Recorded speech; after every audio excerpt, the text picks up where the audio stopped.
ये बहुत मज़ेदार बनता है, बहुत ताकतवर होता है और सर्दियों में तो ये बहुत ही ज़बरदस्त होता है। तो अस्सलाम वालेकुम व्यूअर्स, कैसे हैं आप सब लोग? उम्मीद है खैरियत से होंगे। अल्लाह पाक आप सब लोगों को खुश रखे, आबाद रखे, अपने हिफ्ज़ अमान में रखें, आमीन या रब्बुल आलमीन। व्यूअर्स, आज मैं आपके लिए लाई हूँ मुर्गी के पंजों की रेसिपी, जो हम शोरबे में बनाएंगे, जो कि बहुत मज़े की बनती है। मैंने ये पंजे लिए हैं 1.5 दर्जन, और इन 1.5 दर्जन पंजों को कुछ लोग भून के इसको ना इसका खाल उतारते हैं, और मैं लेकिन उबाल के इनकी खाल उतारती हूँ। तो मैंने उबाल के इनकी खाल उतार दी है, और देख लें नाखून भी इनके कट कर दिए, अच्छी तरह साफ़ कर लिया है इनको। और अब इसमें जो मसाले डलेंगे वो मैं आपको बताती हूँ। तो चलें व्यूअर्स, फिर शुरू करते हैं। हमने दरमियानी साइज़ की 2 गड्डी प्याज ले ली है। बहुत आसान रेसिपी है इसकी। दरमियाने साइज़ के 3 से 4 जबे लहसुन के ले लिए हैं हमने। तो हमने 1.5 इंच का टुकड़ा लिया है, इसको भी हम बारीक बारीक इसी में काट देंगे।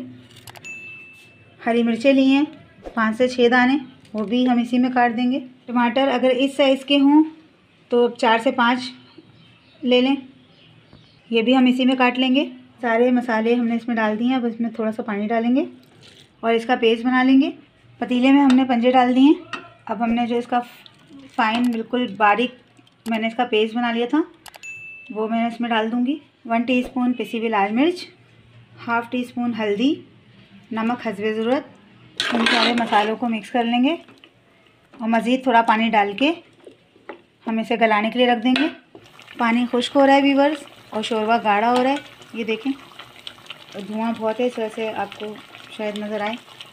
आधी प्याली कुकिंग ऑयल डालेंगे, 1 टीस्पून पिसी हुई काली मिर्च, 2 नींबू का रस,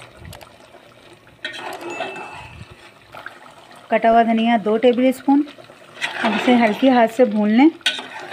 हल्के हाथ से भूनिएगा वरना पंजे टूट जाएंगे। अब हम इसमें शोरबा जितना रखना है उतना पानी डालेंगे। तो मैं 2 प्याली पानी डाल रही हूँ। अब हम इसको थोड़ी देर तक तेज़ आंच पे पकाएंगे। उबाल आ गया है व्यूअर्स, अब हम इसको 10 मिनट के लिए दम पर रखेंगे। पंजों का सालन तैयार है शोरबे वाला। देखें कितना खूबसूरत और गोल्डन कलर आया है, और खाने में भी आप यकीन करें ये बहुत ज़्यादा मज़ेदार होता है। रोटी चूर के खाइए या रोटी भी जो है लगा के खाएं, चावल डाल के खाएं, जिस तरह से भी आपका दिल चाहे वैसे इसको खाएं। और ये बहुत मज़ेदार बनता है, बहुत ताकतवर होता है, और सर्दियों में तो ये बहुत ही ज़बरदस्त होता है।